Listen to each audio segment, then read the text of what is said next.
আসসালামু আলাইকুম। Calling visa নাকি বৈধকরণ কোনটা চান আপনারা? অবশ্যই কমেন্ট বক্সে জানাবেন।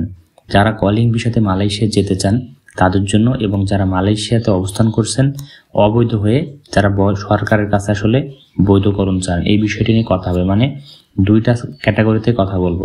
তো যারা কলিং ভিসাতে আসলে মালয়েশিয়ায় যেতে চান তাদের প্রত্যাশা এবং আকাঙ্ক্ষা যে আমরা মালয়েশিয়া যেতে চাই, নতুন করে কর্মী নিবে, এটা কিন্তু ঠিক যে মালয়েশিয়া কিন্তু কলিং ভিসায় কর্মী নিবে, এবং সেটা কবে নিবে সেটা ফিক্সড বলেনি। তবে যে ইয়েটা পাওয়া যাচ্ছে, তথ্যটা, সেটা হচ্ছে যে কোটা আবেদনের শেষ সময় মালয়েশিয়ার বিভিন্ন কোম্পানিগুলি সরকারের কাছে কলিং এর জন্য কোটা আবেদন করবে, সেটা শেষ সময় 31 ডিসেম্বর। তার মানে 31 ডিসেম্বরের পরে যাচাই বাছাই হবে যে কোন কোম্পানির কতগুলো কর্মীর প্রয়োজন, সেই অনুযায়ী যে সকল সোর্স কান্ট্রিগুলি থেকে সরকার কলিং ইস্যু করে তাদেরকে নক করবে।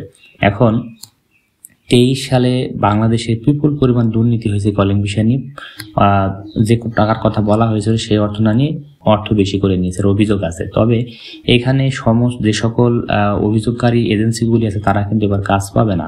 তার মানে মালয়েশিয়ার বাংলাদেশের সাথে যে সম্পর্ক ছিল সেটা কিন্তু এটা খারাপের দিকে আছে।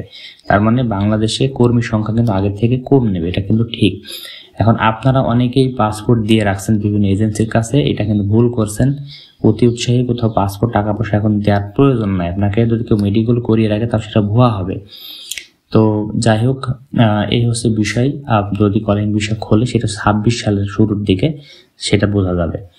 তো আর মালয়েশিয়া সরকার কিন্তু ইতিমধ্যে বিদেশি শ্রমিকদের উপর মানে চাহিদা কমিয়ে এনেছে, 15% থেকে 10% নামিয়ে নিয়েছে। সেই ক্ষেত্রে অবশ্যই এটা বোঝা যায় যে কর্মী সংখ্যা কিন্তু এবার বাংলাদেশে থেকে কম যাবে। মালয়েশিয়ায় কত কম যাবে সেটা পরবর্তীবার জানা যাবে। যদি আপনাকে কেউ বলে যে মালয়েশিয়ায় 10 লাখ, 5 লাখ, 24 লাখ, এটা একেবারে গুজব ছাড়া কিছুই নাই। যাই হোক, এবার আসি যে মালয়েশিয়া যারা অবৈধ আছেন তারা বৈধকরণ চাচ্ছেন, এবং তারা চায় যেন কলিং ভিসা খোলা না হয়। কলিং ভিসা যদি খোলা হয় তাহলে তার বৈধকরণ দিবে না। এই বিষয়টা আসলে ভুল বিষয়।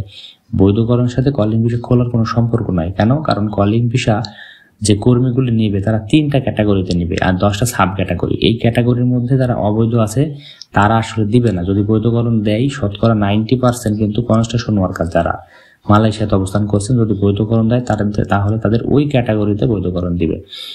তো এই হচ্ছে বিষয়। এবং অবৈধ যারা আছে তাদের আরো একটু অভিযোগ আছে যে মালয়েশিয়াতে পরিস্থিতি, কাজের সংকট, তাদের কিন্তু তারা সাবধান করছে যে নতুন করে কলিং ভিসা আপনারা আইসেন না। যাই হোক, সেটা তাদের ব্যক্তিগত বিষয়।